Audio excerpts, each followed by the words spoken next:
और नामांकन पत्र जो पार्टी का होता है जी, वो फिलहाल मैंने भर दिया है वार्ड नंबर 62 से। अच्छा। और मैं इलेक्शन लड़ने के लिए तैयार हूँ। अगर पार्टी ने मेरे पर भरोसा जताया, मुझे टिकट दिया और इंशाअल्लाह अगर मैं जीत के आता हूँ तो मेरा सबसे पहला जो मुद्दा है ट्रांसिस का अब तक बना हुआ है, जिसको वहां से हट जाना चाहिए, वो हटेगा तो रोड बनेगा तो सफाई होगी। एसआरए प्रोजेक्ट में या भाड़ा के प्रोजेक्ट में एमएलए फंड लगता है या नहीं लगता है?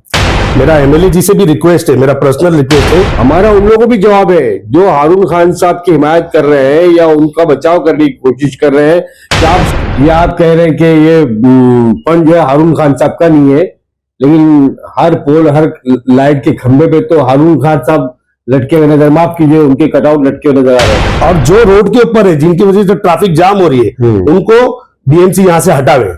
कोविड के दौरान हमने हमारी एनजीओ के थ्रू, अब जो उम्मीदवार गधे की तरह है, उसको कुछ अकल ही नहीं है, वो घास खाता है। तमन्नाएं तो पहले ये है कि नवाब मलिक साहब, अजीत पवार साहब और सना मलिक साहब जो है आप पर विश्वास करें। आप देख रहे हैं आमना सामना मीडिया।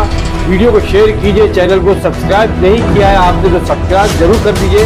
आप सभी दर्शकों को सलाम नमस्कार, मैं आपका दोस्त राशिद अजीम।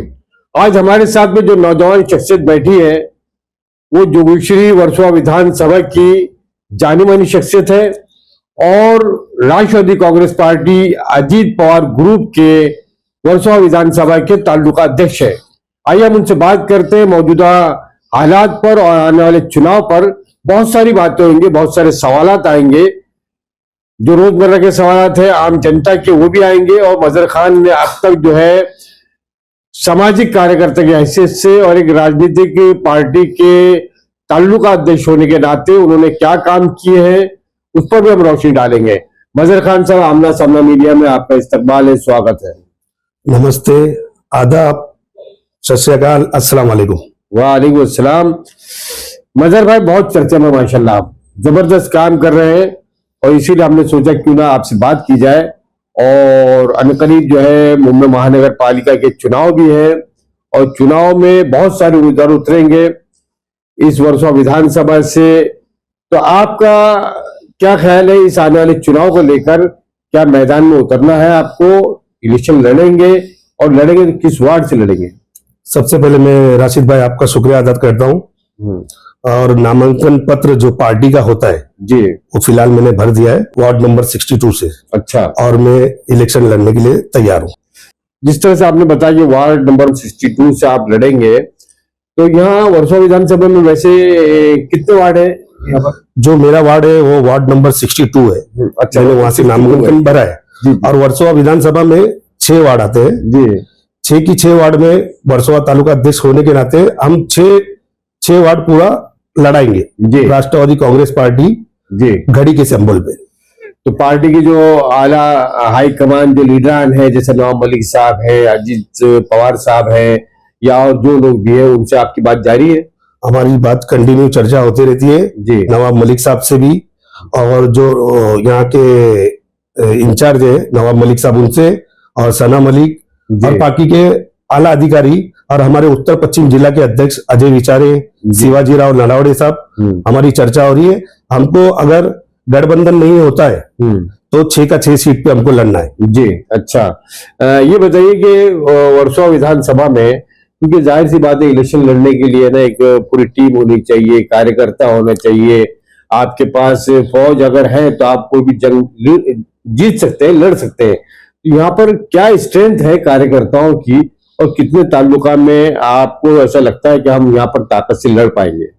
हमारे वर्सोवा तालुका में सब लड़ने के लिए सक्षम है और सब एकदम जोश में है और इलेक्शन लड़ना चाहते हैं। हमारी महिला तालुका अध्यक्ष लड़ना चाहती है 59, और उन्होंने तो 2 जगह से फॉर्म भरा है 68 से। अच्छा। 64 से भी हमारे वार्ड के अध्यक्ष है, उन्होंने भी फॉर्म भरा है, 61 से भी भरा है, और लगभग पूरे वर्सोवा के सारे वार्ड से टिकट नामांकन फॉर्म पार्टी का भरा हुआ है जी।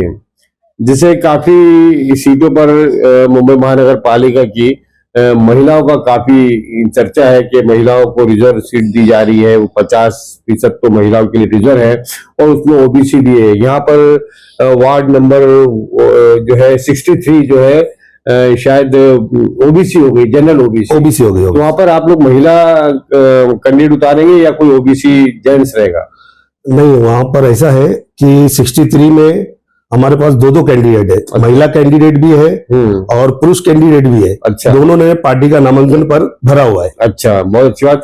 अब मैं आता हूं असल मुद्दे की तरफ। आप जिस बेस पे इलेक्शन लड़ने जा रहे हैं, चुनाव लड़ने जा रहे हैं, तो आपने अब तक जो है अपने वार्ड में बोलिए या वर्सोवा विधानसभा में बोलिए, आप तक ऐसे कौन कौन से कार्य किए, कौन से सामाजिक काम किए जिसके बल पर आप वोट मांगेंगे लोगों से? वर्सोवा विधानसभा में तो मैंने बहुत सारे कार्य किया है पूरे वर्सोवा में, और खास करके मेरा जो वार्ड है 62, मैंने उसमें काफी सारे कार्य किया है। मेरा सोशल मीडिया पे और सब जगह है। हाल ही में मैंने हर सोसाइटी को कचरे का डब्बा दिया है, और अभी बीच में हमने लेडीज सूट भी बांटा है, और आगे भी ऐसे बहुत सारे हमारे कार्य चलते रहते। जी, जो लेडीज सूट है या हम देखते हैं कि आमतौर से बरसात के मौसम में रेनकोट, छत्रियां बांटी जाती है, क्या इस तरह के काम भी आपने कभी किए हैं? हर साल हमारा छतरी वाटप का प्रोग्राम रहता है, और कुछ ना कुछ हमारा प्रोग्राम चलता ही रहता है। सोशल मीडिया के माध्यम से आप देख सकते हैं। आपने बात की कि मैंने कचरे के डब्बे हर सोसाइटी में दिए हैं। मैं आपसे बहुत ही कड़वा सवाल करने जा रहा हूं। आपके वार्ड 62 में गुलशन नगर एक स्लम इलाका आता है, जहां पर बिल्डिंगें भी है, स्लम भी है, और वहां जहाँ गंदगी की हालत है, रोड तक नहीं है। कई पार्टियां और कई लोग जो है इस वक्त जो है उस मुद्दे को उठा रहे हैं, और आमना सामना मीडिया में भी गुलशन नगर को लेकर जो है बहुत सारी समस्याओं पर लोगों को जागरूक करने की कोशिश की, अपनी बात को नेताओं तक पहुंचाने की कोशिश की, और यहाँ तक कि शासन और प्रशासन तक भी बात पहुंचाने की कोशिश की है। बहैसियत तालुका अध्यक्ष के और वार्ड नंबर 62 के भावी नगर होने के नाते आपने वहां पर क्या कार्य किया? सबसे पहले मैं आपको बताता हूँ कि जो मैंने कचरे का डब्बा जो बांटा है वो गुलशन नगर की भी काफी सोसाइटियों में दिया है मैंने।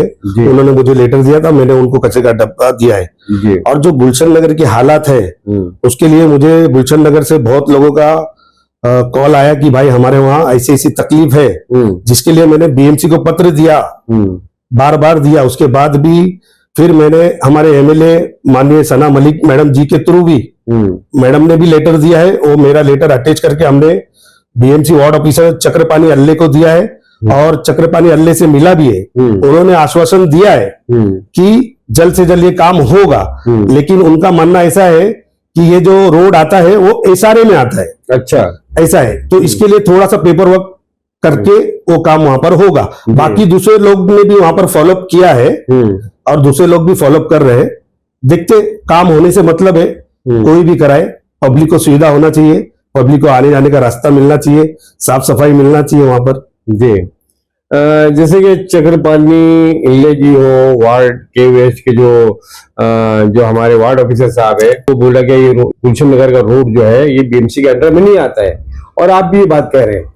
सवाल ये पैदा होता है कि जब गुलशन नगर के अंडर में ये बीएमसी का रोड नहीं आता है, तो बीएमसी वहां से टैक्स तो लेती है, वहां पर अपने जो सफाई कर्मचारी है वो भी वहां पर काम कर सकते हैं, पर रोड ना बने, सफाई क्यों नहीं हो रही? सफाई कर्मचारी वहां पर सफाई क्यों नहीं कर रहे? इस पर कभी आपने दबाव बनाया? नहीं, ऐसा है, जो चक्रपाली अन्ने जी है उन्होंने हमको बोला ये रोड एसआरए में आता है, लेकिन उन्होंने डेफिनेशन दिया है कि ये प्रोजेक्ट चल रहा है, एसआरए का प्रोजेक्ट चल रहा है। बिल्डर ने अभी तक ये रोड एसआरए का बीएमसी को हैंड ओवर किया नहीं, ये चक्रपाली अन्ने जी का बोलना है।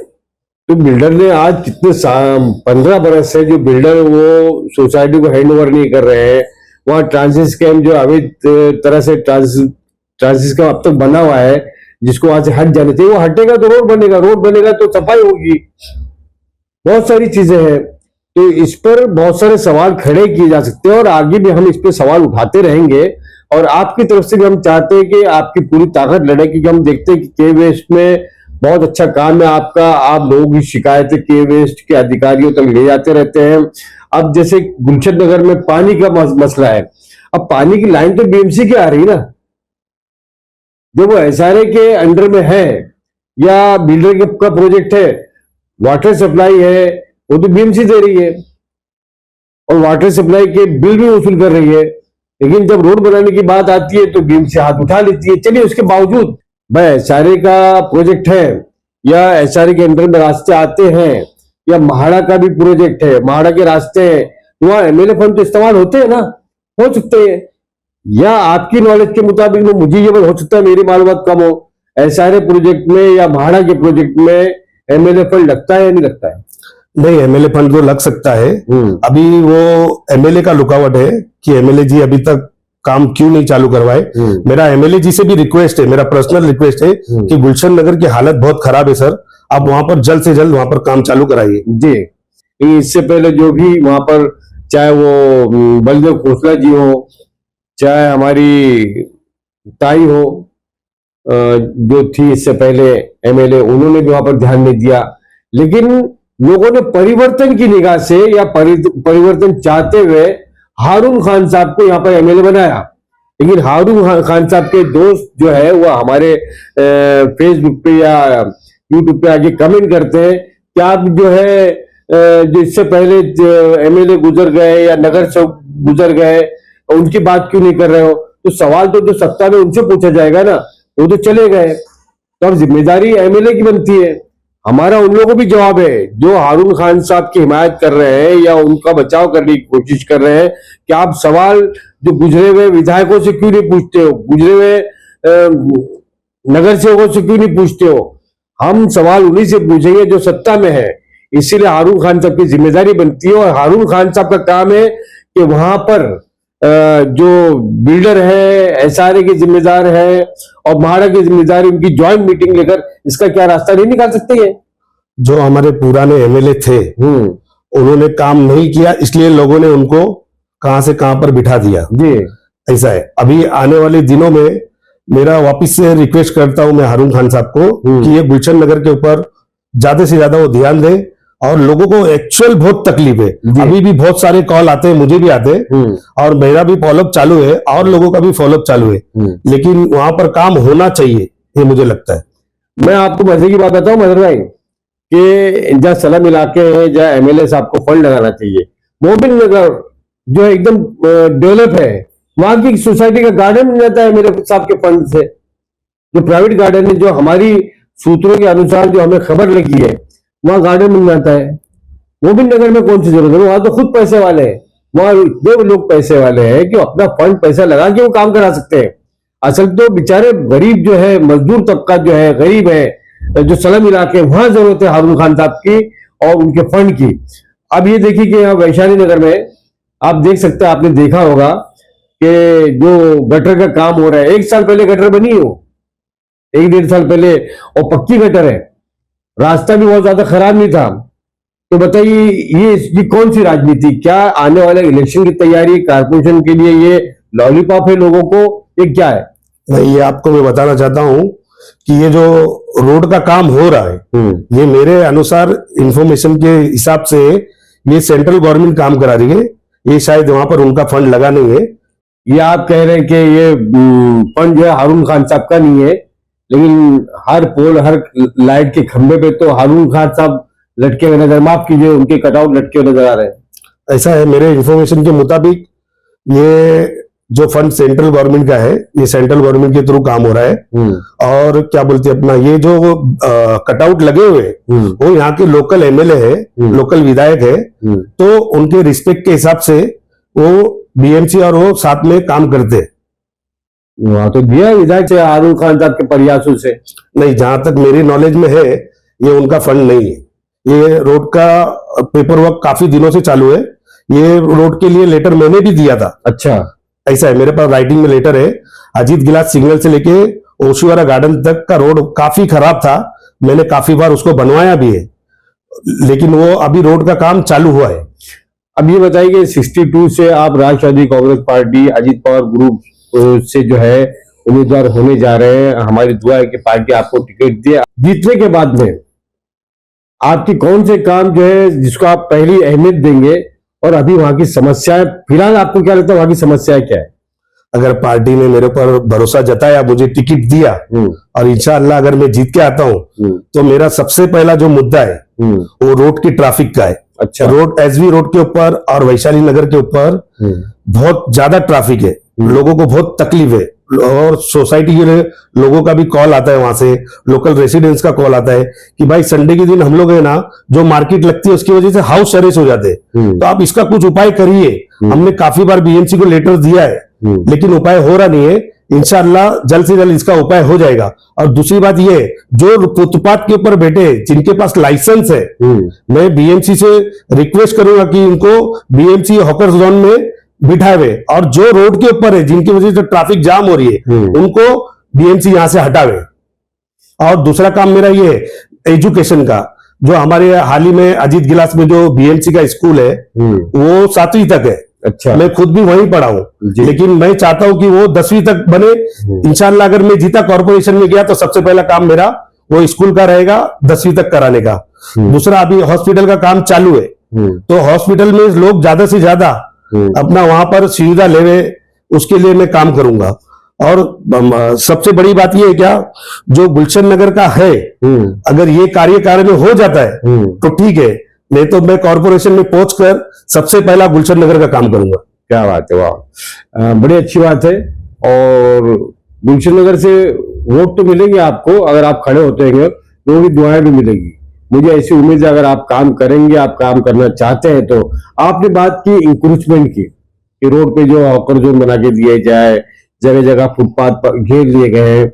अभी हाल ही की बात है, बताइए, बड़ा मजाक बना हुआ है ये जो चौक जो है वैशाली नगर का, जिसपे 4-5 रोज पहले कम से कम 20-25 दुकानें जो है के वेस्ट के अधिकारियों ने उसको डेमोलिशन किया। वो पूरा रोड पे इंक्रोचमेंट था, फुटपाथ घेर ली गई है, लेकिन 2 दिन बाद दोबारा बन गया वो। तो इस पे ये क्या कारण, मतलब क्या सेटिंग क्या है? बीएमसी के अधिकारी अपना रेट बढ़ाते हैं कि नेता अपना रेट बढ़ाते हैं? ये तुड़वाओ, अब आज 100 रुपए की अगर वसूली हो रही है, तुड़वाने के बाद में 200 रुपए की होगी, क्या ऐसा है क्या? ऐसा है, वो बिल्डिंग का पैसेज है, बिल्डिंग का पैसेज के लिए उसकी जिम्मेदार उधर की सोसाइटी खुद है। सोसाइटी को खुद मना करना चाहिए और बीएमसी में लेटर देना चाहिए कि ऐसे इलीगल उधर हॉकर्स बैठ रहे हैं और दुकानें वहां पर है, तो इसकी जिम्मेदार मैं मानता हूं कि सोसाइटी खुद है। लेकिन बीएमसी ने एक बार डेमोलिशन कर दिया, अब दोबारा से लोगों ने बना लिया है, तो क्या इसकी शिकायत होनी चाहिए कि नहीं? बीएमसी के अधिकारियों को तो पता होगा, ये उनको बताने की जरूरत नहीं, ये आंख बंद कर लेते, इसकी वजह क्या है?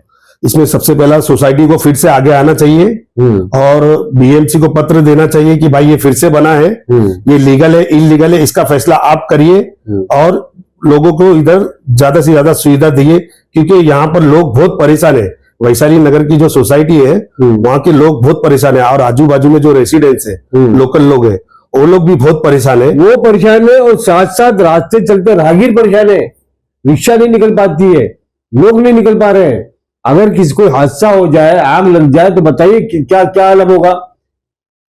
दूसरी चीज ये कि एम्बुलेंस जाने का रास्ता तक नहीं है। ये ले दुकान के बाद में जो बिल्डिंग का पैसेज है वो घेर लिया गया, वो घेरने के बाद में रोड तक आ गए। रोड पे आप देखिए पूरा घेरा हुआ है, इन्हें आधे से ज्यादा रोड घेर लिया है। तो क्या ये पुलिस को और प्रशासन को नजर नहीं आ रहा है? इस पर आपको तवज्जो देनी चाहिए, आप देंगे या नहीं देंगे? पुलिस प्रशासन को बराबर नजर आता है, लेकिन पुलिस को भी ऊपर से दबाव है और बीएमसी को भी ऊपर से दबाव है। इसके लिए छोटा मोटा हल्का फुल्का एक्शन दिखाकर बीएमसी वहां पर से चले जाती। चलिए, बहुत सारी बातें। अच्छा, एक चीज मुझे याद आ रही है कि इस यानी कारपोरेशन में जो इलेक्शन है, काफी यानी कि 3-4 साल बाद देरी से हो रहा है। इसके पहले कोविड-19 का दौर आया, बहुत तकलीफें उठाई। आपकी पार्टी ने या आपने ऐसे कौन से कार्य किए जो उस समय कोविड के दौरान, वो बता सकते हैं आप?